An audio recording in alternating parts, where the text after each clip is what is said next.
बिस्मिल्लाहिर्रहमानिर्रहीम। अस्सलाम वालेकुम व्यूअर्स, मैं हूं एडवोकेट एहसन कुरैशी। आज हम डिस्कस करेंगे कि जब किसी शख्स के ख़िलाफ़ अदालत का कोई फ़ैसला आ जाता है, अदालती डिक्री पास हो जाती है, तो उस अदालती डिक्री पर अमल दरामद करवाते हुए अदालत उस शख्स की यानी कि जजमेंट डेटर की या मदयून डिग्री की कौन कौन सी प्रॉपर्टी अटैच करके उसको सेल कर सकती है, उसको अटैच कर सकती है, किस प्रॉपर्टी को अटैच कर सकती है, इस हवाले से कौन सा सेक्शन इस चीज़ को डील करता है और कौन कौन सी प्रॉपर्टीज़ वो अटैच नहीं कर सकती in execution of the decree.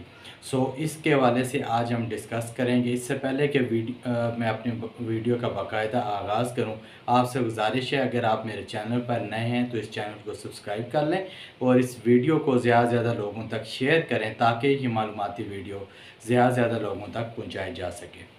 Civil procedure code का सेक्शन 60, उसके अंदर ये लिखा गया है कि अदालत अपनी डिक्री पर अमल दरामद करवाते हुए मदयून डिक्री या जजमेंट डेटर की कौन कौन सी प्रॉपर्टी अटैच कर सकती है और कौन कौन सी प्रॉपर्टीज़ को अटैच नहीं किया जा सकता, या कौन कौन सी प्रॉपर्टीज़ को बेचा जा सकता है और कौन कौन सी प्रॉपर्टीज़ को अटैच करने के बाद बेचा जा सकता है और कौन कौन सी प्रॉपर्टीज़ को अटैच या सेल नहीं किया जा सकता। सेक्शन 60 के अंदर उन तमाम प्रॉपर्टीज़ का तज़किरा है जिनको अदालत अपनी डिक्री के अजराए डिक्री में उनको अटैच भी कर सकती है और उनको बेच भी सकती हैं।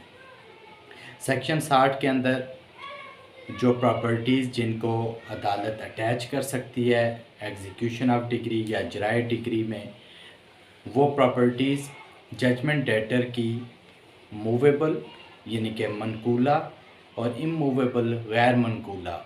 अब मूवेबल में और इमूवेबल में उसके प्लॉट्स आ सकते हैं, उसकी बिल्डिंग्स आ सकती है, उसके कोई मकान आ सकता है, कोई प्लाज़ा आ सकता है। इसी तरह जो इमूवेबल है उसमें उसके कोई बैंक में रखे हुए बॉन्ड्स आ सकते हैं, उनको अटैच किया जा सकता है, कोई बिल ऑफ एक्सचेंज आ सकते हैं, कोई चेक्स हो सकते हैं, इसी तरह प्रॉमिसरी नोट्स हो सकते हैं। इसी तरह किसी कॉरपोरेशन के अंदर, किसी कंपनी के अंदर उसने शेयर ख़रीद के रखे हुए हैं, उन शेयर्स को अटैच किया जा सकता है। इसी तरह किसी प्रॉपर्टी से रेंट अगर उसे मिल रहा है तो उस रेंट को अटैच किया जा सकता है।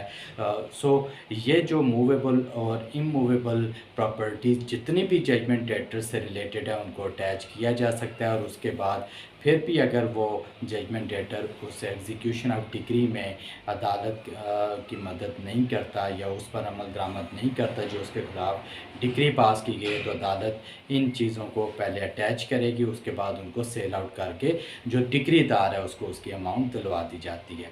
उसके बाद अब कौन कौन सी प्रॉपर्टीज़ हैं जिनको अटैच नहीं किया जा सकता, तो उसमें 15-16 जो प्रॉपर्टीज़ का तज़किरा किया गया है जिनको अटैच नहीं किया जा सकता। उन सब के ऊपर तो मैं डिस्कशन नहीं करूँगा चूँकि ये वीडियो लंबी हो जाएगी, मगर चीदा आप ये कह सकते हैं कि उसकी पर्सनल यूज़ की चीज़ें जैसे उसके कपड़े हो गए, उसके बेड हो गए, उसके फर्नीचर हो गया, उसके घर के इस्तेमाल की चीज़ें हो गई, उस जैसे बर्तन वगैरह हो गए, जो उसकी रोज़मर्रा ज़िंदगी में इस्तेमाल की चीज़ें हैं जो एक घर के अंदर होती हैं, उनको नहीं बेचा जा सकता, उनको अटैच नहीं किया जा सकता। इसी तरह अगर किसी किसान है, कोई फार्मर है, आर्टिज़न है, उसके ख़िलाफ़ डिग्री पास हुई है, तो वो टूल जिसके ज़रिए वो अपने जो काश्तकारी का काम करता है या जो किसान के टूल्स होते हैं, उन टूल्स को भी अटैच या सेल नहीं किया जा सकता। क्यों कि मुमकिन है कि उसके पास वही टूल्स, वही हथियार, वही इंस्ट्रूमेंट्स हों जिनके ज़रिए वो अर्निंग कर रहा हो अपने घर वालों के लिए, अहल वयाल के लिए।